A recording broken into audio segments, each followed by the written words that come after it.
Hey you guys, it's me Ken91 and just give credit where it's due, okay? Hence the title of, the video. Okay, and you should all know that E3 is just about around the corner. All the developers want to stay hush. They don't want to say anything. I think they're coming out with a couple of titles that have been leaked, such as like Resistance 3. I'm not for sure. I heard they were coming out with Infamous 2, and they were going to come out with Gears of War 3. We already seen, and most people played the beta for Halo Reach. And that's pretty much all what Xbox and PlayStation has to offer for this year, pretty much at E3. Well, I'm not going to say at E3 because anything is possible at E3. But that's pretty much what all they have to offer and have revealed so far.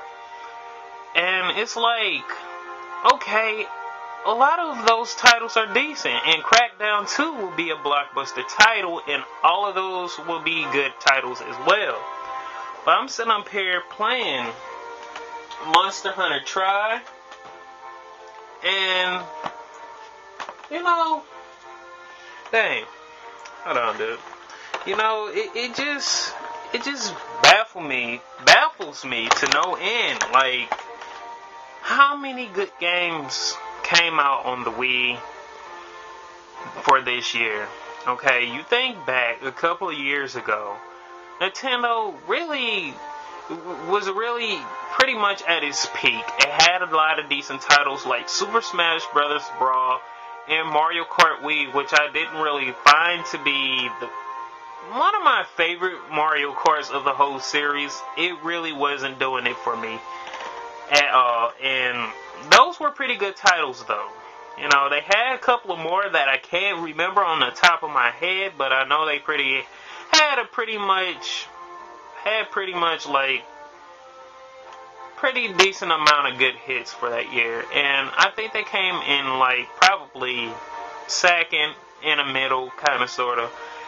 But that year was for the Xbox because they were just stealing all the all the exclusives from the PlayStation 3, such as GTA 4, Devil May Cry 4, Tekken 6. They was just grabbing anything that they could get their hands on, including Virtual Fighter, which was supposed to be a multiplayer. I don't know if that's on the Xbox right now, but they said it's supposed to be online. I think it's on the Xbox.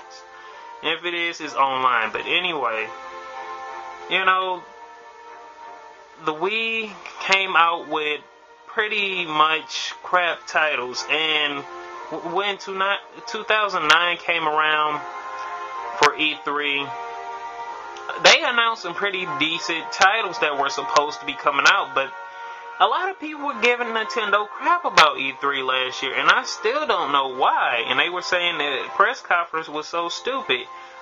I think they were missing out on the news that was on the show floor, because if they watched the E3 press conference along with everything that was on the show floor, they would know that the Wii has a lot of good titles.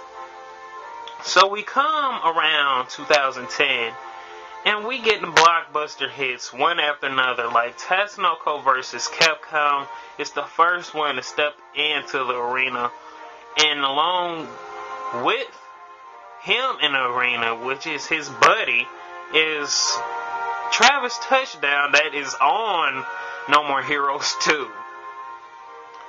And they coming along, and they have Red Steel 2, and they have beast titles like this, Monster Hunter Tri. And you get a whole bunch of bombshells from other systems. Like, their multiplayers aren't really being successful like they should be. They seem like they're just being thrown out there. Modern Warfare 2, everybody wasn't too happy about. You know, they praised that game when it came out, and they all stood in line for that, but they wasn't really all that happy. But seeing these two games together truly shows that graphical power does not matter in a video game, because I would totally choose Monster Hunter Tri over Final Fantasy 13 any day. It's all about the gameplay. It's dealing with, like, you don't want to fight through 60 hours of bullcrap in order to get to the real deal. People are like, oh man, when you hit the 60 hour or when you hit the 60 hour mark, everything is just so beautiful. The world opens up to you. Who gives a crap about that? A game should be fully functional, solid, well played, well thought out through the whole game. It should be fun to you. It should not be a chore, okay, that you have to do like it's homework. Every night you are like, oh dang man, I can't wait till I get to this stuff.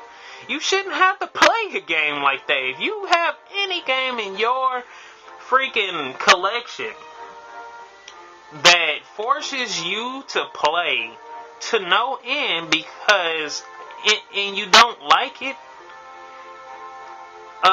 you should get rid of that game. Most definitely get rid of that game. But anyway, give credit where it's due. Nintendo comes out with Mario Galaxy 2. I don't even want to mention that. They got like freaking 8 10s from different websites and game books. And scores do not matter. But, oh my gosh, like, if everybody think that this is a pretty good game, it has got to be a pretty good game. And if you don't like Mario, you might as well just say, you know, okay, this game is not for me, but I know it'll probably be decent to somebody else. You should at least give that to Mario Galaxy 2 for all of you hardcore gamers. We got too many shooting games out as it is. Not enough good strategic shooting games. Like, you know, futuristic guns is my thing. But if they come out with another Call of Duty, another game that they run into the ground every year over these Wii games that are pretty well done, and people choose these Call of Duty franchises all the time, and that's how they make the big bucks, man. Every year is with these shooting games. But anyways, like I said, the Wii is having a great year. And you also just jump on the board. I mean, if I show you right now, I can guarantee you that my PlayStation has a DVD in it and the Wii has a game. Well, the Wii has a game in it for sure, because you hear Monster Hunter Tri in the background. But I can guarantee you, if I open up that PlayStation right now, it's gonna be a movie in there.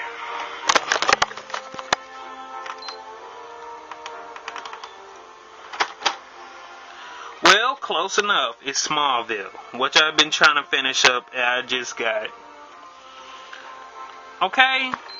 The thing has been collecting dust over here. Not that it's a bad system, but it just shows you who is doing most of the work. You know what I'm saying? A game doesn't have to have that much power to be good. It just has to be strategic and a fun, well thought out game. And with E3 coming around the corner, you pretty much know who has this on lockdown. You know, I don't even want to talk about E3 right now because it's so far away. Well, not far away, but it's just right around the corner. And I'll probably do a prediction video. Wait for that. You know, I will be talking about E3. And if I get a chance, I will probably do a coverage on all the systems and see what they have to offer. Not only on, you know, the TV, you know what I'm saying? Like, oh yeah, let's watch the press conferences. Oh yeah, it's over. Well, this system won. This is what people do. You have to watch all the coverage, okay? This is what G4 does it for. They want you to see all of the coverage, everything that's coming out that year.